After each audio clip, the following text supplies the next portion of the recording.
ബംഗാളിലും ത്രിപുരയിലും നിങ്ങളുടെ പാർട്ടി ഓഫീസുകൾ ബി.ജെ.പി. ഓഫീസുകളായി. നിങ്ങളോടൊപ്പം ജനവിഭാഗങ്ങൾ ബി.ജെ.പിയോടൊപ്പം പോയി. അതുപോലെ കേരളത്തിൽ സംഭവിക്കാൻ പാടില്ല. കേരളീയം വീണ്ടും നടത്താൻ പോവാണെന്നാണ് വാർത്ത കണ്ടത്. എന്തിനാണിത്? കേരളീയം നടത്തി കോടിക്കണക്കിന് രൂപ ചെലവഴിക്കുന്നു. സ്പോൺസർമാരെ കണ്ടെത്തി. ഈ സ്പോൺസർമാർ ആരാ സാർ?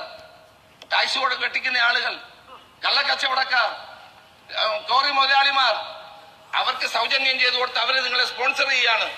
സാർ, ഇതൊരു ഗവൺമെന്റ് അങ്ങനെ സ്പോൺസർ ചെയ്യിക്കുന്നത് ശരിയാണോ? ഗവൺമെന്റ് പദ്ധതികൾക്ക് കള്ളക്കച്ചവടക്കാരെയും ടാക്സ് ഇവേഡ് ചെയ്യുന്നവരെയും കൊണ്ട് നിങ്ങൾ സ്പോൺസർ ചെയ്യിക്കുന്നത് ശരിയാണോ? മുഖ്യമന്ത്രിയുടെ ജനസമ്പർക്ക പരിപാടി നടന്നു.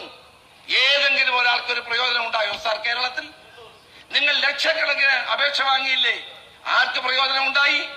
നിങ്ങൾ ആർക്ക് വേണ്ടിയാണ് നിങ്ങളൊക്കെ ചെയ്തത്? ഇപ്പോൾ നിങ്ങൾ അതോടൊപ്പം ലോക കേരള സഭ എന്ത് പ്രയോജനം ഉണ്ടായി?